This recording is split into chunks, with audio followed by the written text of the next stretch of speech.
Andhra Pradesh liquor scam case దర్యాప్తులో ప్రత్యేక దర్యాప్తు బృందం సిట్ దూకుడు కొనసాగుతోంది. వరుస అరెస్టులతో అక్రమార్కుల గుండెల్లో రైళ్లు పరిగెడుతున్నాయి. కాగా నిన్న అరెస్ట్ అయిన రిటైర్డ్ ఐఏఎస్ అధికారి ధనుంజయ రెడ్డి, జగన్ ఓఎస్డీ కృష్ణమోహన్ రెడ్డిలకు ఇవాళ ప్రభుత్వ ఆసుపత్రిలో వైద్య పరీక్షలు చేయించనున్నారు అధికారులు.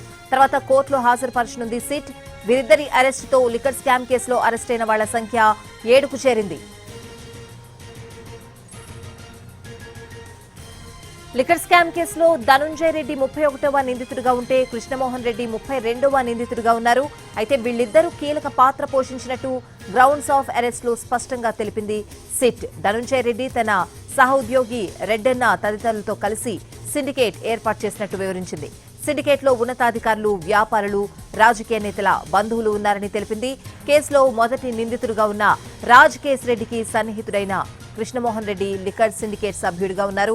పెద్ద మొత్తంలో ముడుపులు వసూలు చేసి ఆ మొత్తాన్ని వేరే వాళ్లకు బదిలీ చేయడంలో ధనుంజయ రెడ్డి కీలక పాత్ర పోషించినట్లు సిట్ దర్యాప్తులో తేలింది. అంతేకాదు ఆర్డర్ ఆఫ్ సప్లై నిర్ణయాల్లో ఇతర నిందితులతో కలిసి కృష్ణమోహన్ రెడ్డి చక్రం తిప్పారని తెలిపింది సిట్.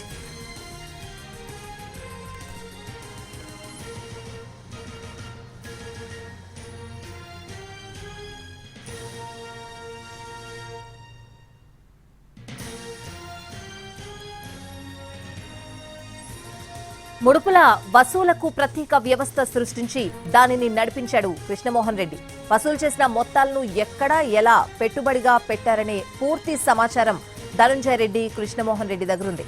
ముడుపుల డబ్బుతో ఖరీదైన ఆస్తులు, కార్లను ఆ ఇద్దరు అధికారులు కొన్నట్లు తేల్చింది సిట్.